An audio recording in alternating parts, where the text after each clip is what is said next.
안녕하십니까. 오늘도 유튜브 방송을 하면서 세상과 소통하는 문찬수 목사입니다.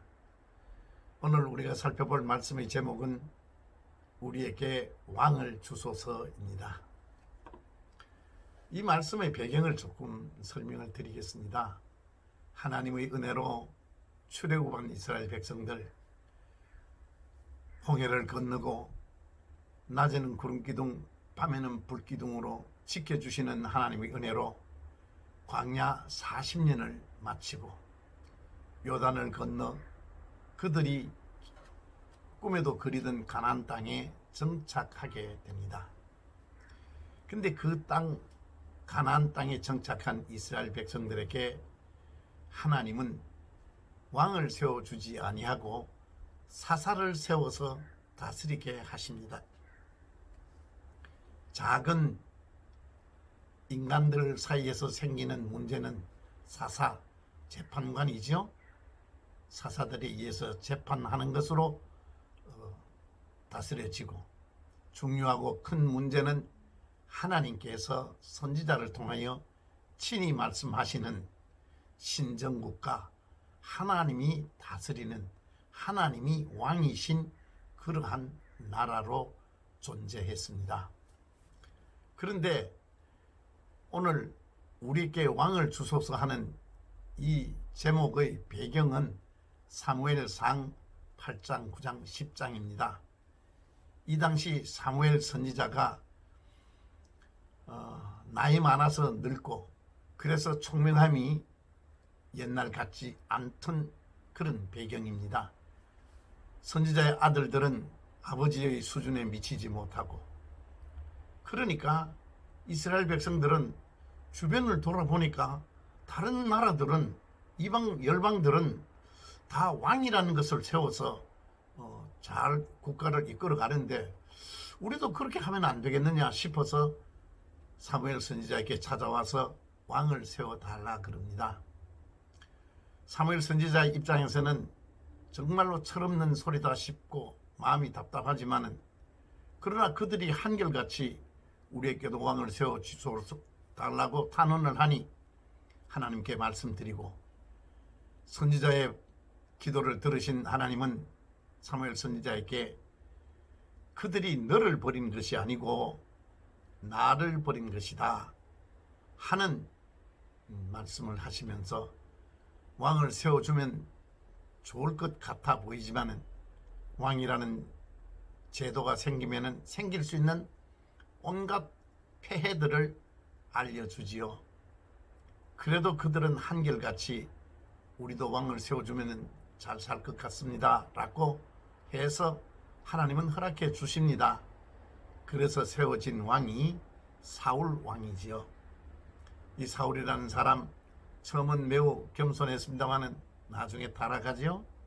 그 다음으로 왕으로 세워진 사람이 다윗이고, 그 다음이 솔로몬이고, 그 다음은 남조 유다는 르호보암, 솔로몬의 아들이죠.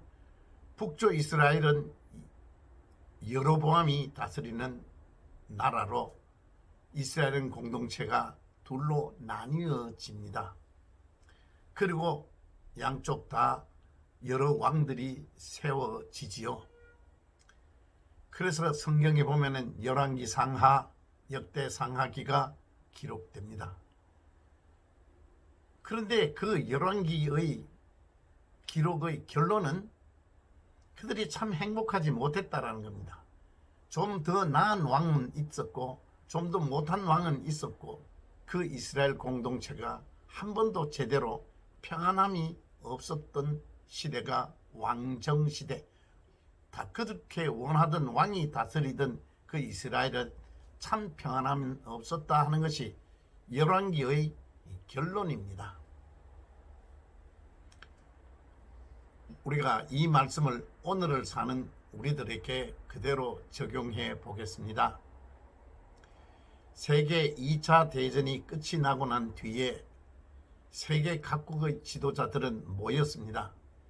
두 번 다시 이런 전쟁의 참혹함은 이제는 없어야 된다 하고 이 세계가 평화롭게 살자고 만들었는 기구가 유엔이라는 평화기구입니다.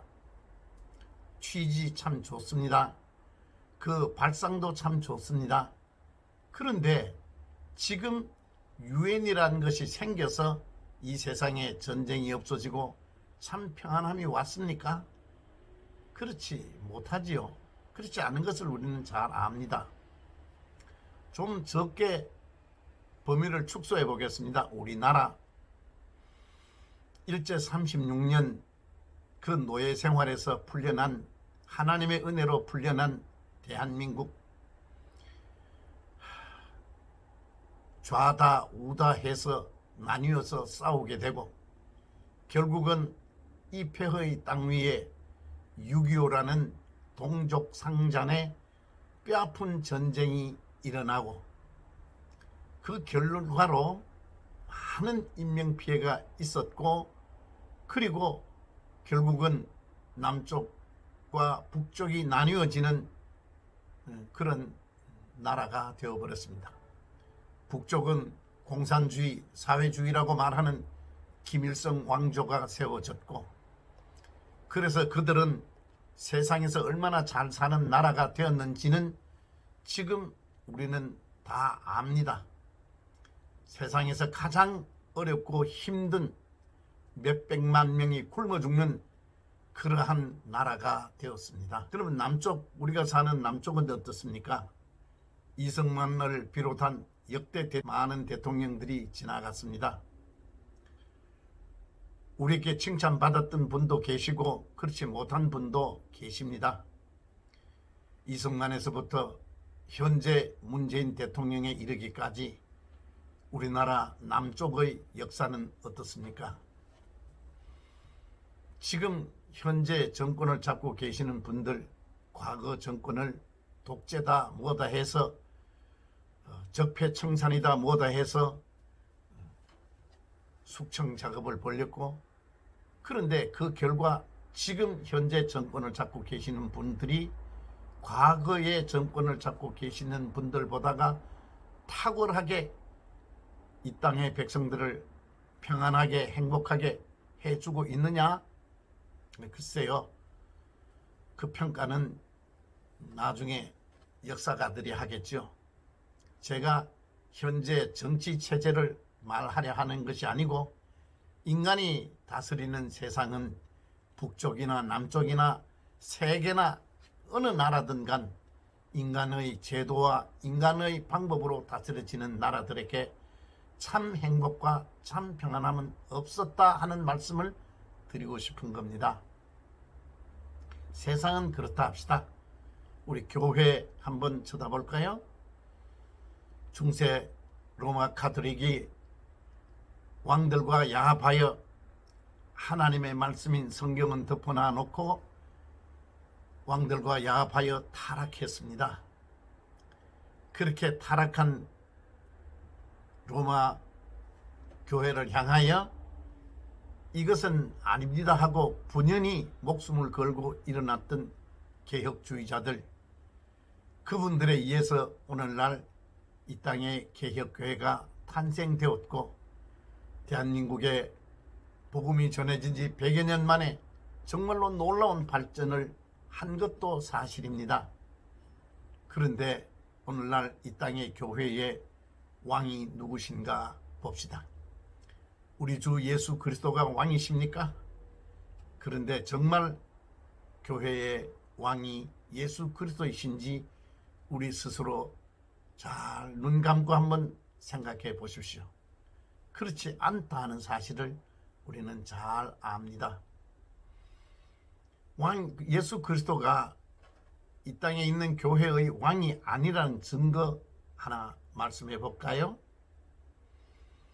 이 땅에 있는 교회들의 문제가 생기면은 성도들이나 당회가 제일 먼저 하는 생각이 뭡니까? 목사를 갈아치우면 된다라는 생각을 합니다. 가장 인간적인 발상이죠. 하나님이 어떨까를 생각하지 않습니다. 목사님들은 어떨까요? 많은 목사님들이 말썽스럽고 힘든 교회를 떠나가면 그만이라고 생각합니다. 그래서 다른 임지를 찾습니다. 그래서 이런저런 방법으로 다른 교회로 임지를 옮겨가는 것으로 문제를 해결하려고 하는 것을 우리는 많이 경험하고 보고 알고 있습니다. 교회 어려움이 생기고 내 일신에 어려움이 생기면은 왕이신 예수 그리스도께 내어놔 놓고 이 문제가 왜 생겼습니까? 어떻게 해야 이 문제를 원만하게 풀 수 있겠습니까? 라고 기도하며 왕이신 예수 그리스도의 음성에 귀를 기울이는 교회가 제가 없다고는 말씀드리지 않겠습니다만은 그렇지 않는 교회가 참 많이 있다는 건 우리가 부인할 수 없는 사실입니다. 이 대한민국 뭐가 있습니까? 아무것도 없는 나라에 유일한 희망은 교회뿐입니다. 교회의 왕이 하나님이 되시지 못하면은 이 나라에 희망 없습니다. 세상은 하나님이 왕이신 줄을 모르니까 그렇다 하더라도 하나님을 왕으로 모시고 예수 그리스도를 왕으로 모셔야 한다는 것을 아는 교회가 예수 그리스도를 왕으로 모시지 못하고 있다면은 이 나라와 이 땅의 교회에 더 이상 희망은 없습니다. 어떻게 해야 할까요? 우리는 기도해야 합니다. 이 나라 이 땅의 교회 속에 예수 그리스도 당신이 왕이 되어 주시고 하나님이 왕으로 와 주십시오. 우리의 가정에 하나님이 왕으로 와 주시고 예수 그리스도가 왕이 되어 주시고 내 인생에 예수께서 왕이 되어 주십시오라는 기도가 우리들의 매일매일 기도가 되어야 이 땅의 교회와 이 작은 대한민국에 희망이 있다 믿습니다. 오늘 말씀은 여기까지 하겠습니다. 다음 토요일에 다시 뵙겠습니다. 건강하십시오. 안녕히 계세요. 좋아요 버튼과 구독 버튼 눌러주시면 방송을 준비하는 목사에게 위로와 격려가 되겠습니다. 감사합니다.